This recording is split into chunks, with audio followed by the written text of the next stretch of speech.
from 1 to 10. Bəli, o tip yerlərdə istifadə. From to şəkilçisi ən çox istifadə olunan şəkilçilərdən biridir. Burada deyir from the youngest to eldest. Ən cavandan ən qocaya. Məsələn, deyirəm saat 5-dən səhər 5-dən axşam 6-ya. From 5 to 6. Axı burada biz səhər 5 axşam necə bilirik? Səhər 5 axşam. AM, PM. Bəli.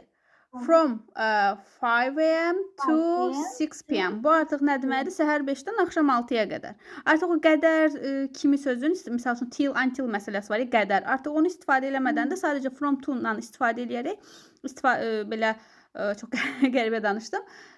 İşlətmək olar. Yəni till, until, harda until bunları işlətmədən də sadəcə from və to-dan istifadə edərək çox balaca bir qaydadır, amma danışığı B1 səviyyəsinə çatdıracaq bir, yəni B1 səviyyəsinə göstərəcək bir qaydadır.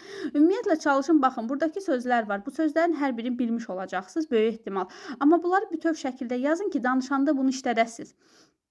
Danışanda parça-parça sözlər istifadə eləmək yerinə bütöv bir birləşməni işlətmək hər zaman daha yaxşı bir danışıq kimi görsənir və eyni zamanda danışanda ı-ıların da sayını azaldır.